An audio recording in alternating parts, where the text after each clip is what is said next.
A private phone call was never supposed to leave the room, and now it's rewriting the entire conversation about this war.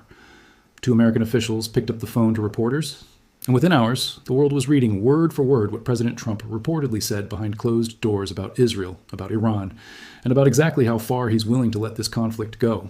Some of it was blunt, some of it was strange, and all of it lands at the exact moment this ceasefire is hanging by a thread. Today we're breaking down what actually leaked, why it leaked, and why some of the sharpest analysts covering this war think the leak itself might be a weapon, not an accident. Let's start with the call that first cracked this story open, because the details here are genuinely remarkable. According to Axios, President Trump got on the phone with the leaders of 8 countries at once: Saudi Arabia, the United Arab Emirates, Qatar, Pakistan, Turkey, Egypt, Jordan, and Bahrain, all gathered on a single call to discuss his push for a peace deal with Iran. 2 American officials later described exactly what happened next to reporters.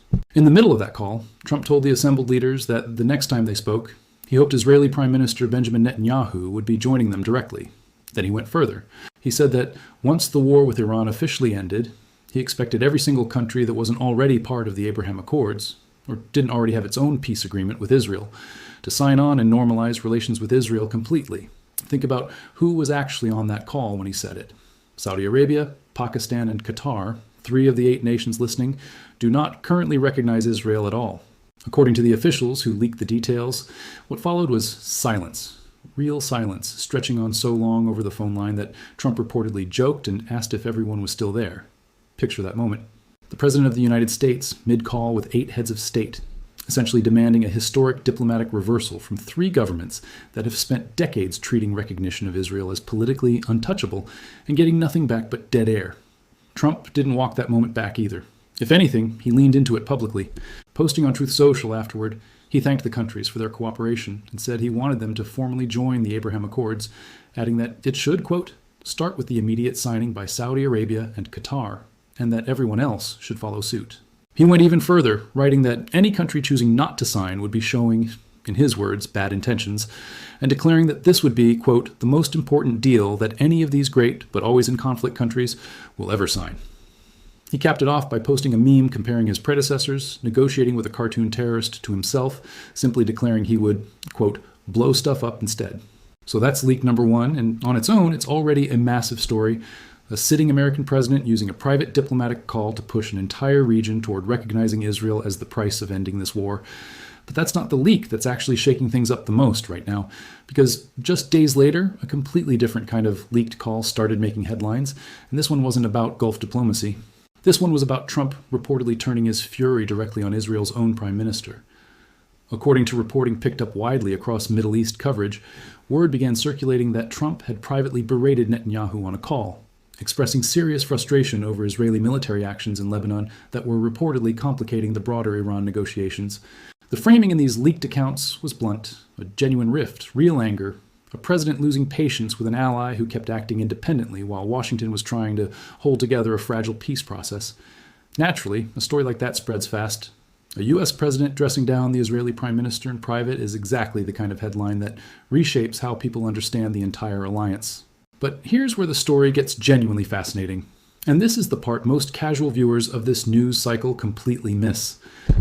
Experienced Middle East analysts didn't just accept that leak at face value. They immediately started asking a much sharper question. Why would this leak specifically be surfacing right now, and who actually benefits from the world believing Trump and Netanyahu are in open conflict? Ryan Costello, policy director at the National Iranian-American Council, offered a theory that completely reframes the entire story. He suggested the leak wasn't really about Israel at all. It was a signal aimed directly at Iran, a way of showing Tehran that Trump is serious about pursuing a deal, and specifically trying to insulate the ongoing Iran negotiations from getting tangled up in Israel's separate military actions in Lebanon. In other words, according to this theory, the leak wasn't a slip. It was a message, dressed up as gossip. And that theory gets even more interesting when you notice the pattern behind it. According to reporting from Al Jazeera, this exact kind of leak, an anonymous account of an American president angrily berating Netanyahu behind closed doors, isn't new. It happened during the Biden administration, too, with officials leaking that Biden was, quote, running out of patience with Netanyahu back during the war in Gaza. Now, here we are, a different president, a different party, a completely different conflict. And the exact same kind of leak is circulating again. Analysts point out that despite years of these leaked feuds and harsh private words, actual policy between Washington and Israel has barely changed at all. One advocacy expert put it bluntly, describing single-source reports of an angry American president yelling at Netanyahu as being directly contradicted by the real-world outcomes, where Netanyahu, according to her, consistently gets exactly what he wants anyway. So think about what that actually tells you. You have two competing possibilities sitting side by side. Either these leaks are genuine windows into real tension boiling over between two allies who fundamentally disagree on how to handle Iran, or they're a carefully managed piece of political theater, strategically released specifically to shape how Tehran and the rest of the watching world interprets Washington's actual intentions. And here's the uncomfortable truth. According to the very people who study this region professionally for a living, nobody outside a very small circle actually knows for certain which one it is. Even Axios itself, the outlet that broke one of these stories, publicly defended its reporting, while simultaneously acknowledging in its own coverage that Trump and Netanyahu have had, quote, several tense calls in the past, but have still coordinated closely on Iran and other issues. Read that carefully. Even the source of the leak admits the tension and the cooperation are both true at the same time.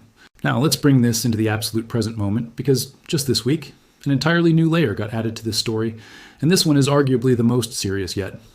According to multiple sources who spoke to CNN, Israel shared intelligence directly with the United States, warning that Iran had devised a new and specific plot to assassinate President Trump. One source described it as a fresh warning that arrived just this week. Another described a steady drumbeat of intelligence the U.S. had been picking up for weeks about possible assassination plans, but said this particular warning from Israel was new and centered on a specific, identifiable plot.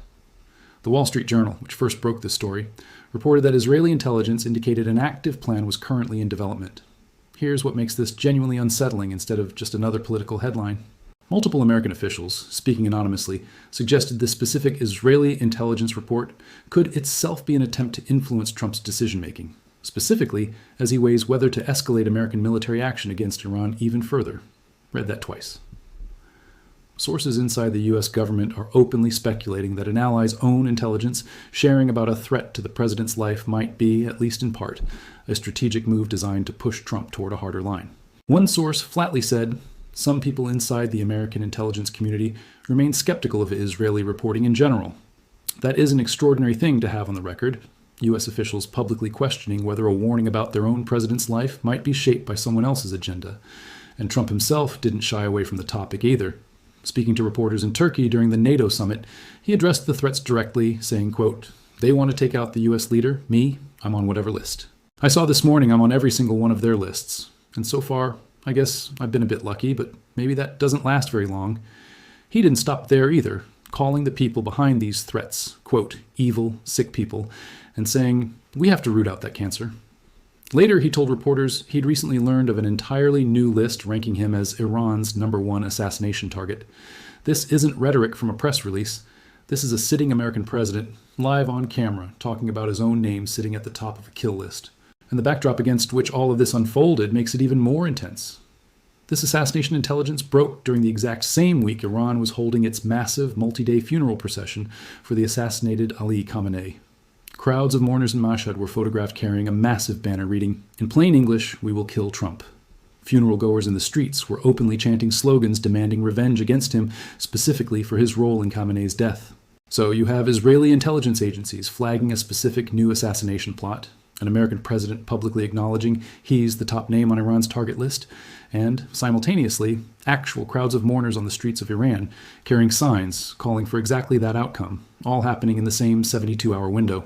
Trump's own security posture reportedly shifted in response. Rather than flying the newly renovated Qatari-donated jet serving as his temporary Air Force One, Trump unexpectedly switched to an older aircraft for the flight out of Turkey, explaining on Truth Social that he wanted to use it, quote, for old time's sake. Whether that was a genuine security precaution or simple nostalgia, the timing, right in the middle of fresh assassination intelligence being shared by Israel, was impossible to ignore. He later switched back to the newer plane once he'd landed safely in Britain for the remainder of the trip home. Let's step back and connect all three of these leaked or reported conversations together, because when you look at them side by side, a much bigger picture starts to form. First, a leaked call showing Trump privately pressuring 8 Middle Eastern nations toward a historic, and for some of them deeply uncomfortable, recognition of Israel.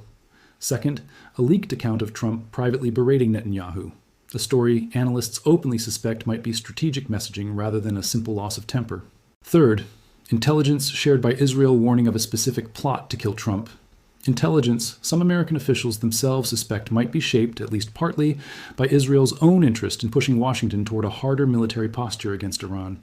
3 separate leaks, 3 separate storylines, and in every single one of them, the actual motive behind the leak matters just as much as the content of the leak itself. Here's the twist that most people scrolling past these headlines completely miss. In modern geopolitics, especially in a war of this high stakes, a leaked private conversation is almost never a simple accident. It's a tool. Governments use strategic leaks constantly to signal resolve to an adversary, to test public reaction to a policy before officially announcing it, to pressure an ally into falling in line, or to shape a media narrative in a direction that serves a specific goal, all while maintaining official deniability because, technically, nothing was ever confirmed on the record. When you understand that dynamic, these 3 leaks stop looking like isolated pieces of gossip and start looking like coordinated signaling happening on multiple fronts simultaneously, aimed at multiple audiences at once, Gulf leaders being pressured toward the Abraham Accords, Iran being warned that Washington's patience is genuinely running out, and the American public being reminded repeatedly just how personally dangerous this conflict has become for the president himself. So which parts of this are real, unfiltered truth, and which parts are calculated messaging dressed up as an accidental leak? According to the analysts who study this conflict most closely, that is exactly the wrong question to be asking. Because in a war this complex, with this many governments simultaneously trying to shape public perception, those 2 categories aren't actually separate anymore. As one Iran expert put it plainly, every single side of this conflict is actively trying to influence how the public understands what's happening. The leak and the truth aren't competing with each other. In a war fought this openly through the media as much as through missiles, they've become the exact same thing. So where does this leave us right now, with a ceasefire already strained to its breaking point, 8 Gulf and Middle Eastern leaders sitting in stunned silence over a demand nobody expected, an alleged rift between Washington and Jerusalem that even the sources reporting it can't fully explain, and a sitting American president who just spent the week publicly discussing his own place at the top of an assassination list? Every leaked call adds another layer to a story that keeps getting harder to untangle, and every new detail seems to raise just as many questions as it answers. What we do know for certain is this: whether these conversations were genuine slips or deliberate signals, they are actively shaping how this fragile ceasefire moves forward, and in a conflict this volatile, that distinction might matter less than what happens next. Thank you for watching all the way through. If this breakdown helped you see just how much of this war is actually being fought through leaked conversations and strategic messaging, make sure you hit the like button and drop a comment telling me whether you think these leaks are genuine or calculated. Subscribe so you don't miss it the moment the next private call finds its way into the headlines, because in this war, it always does.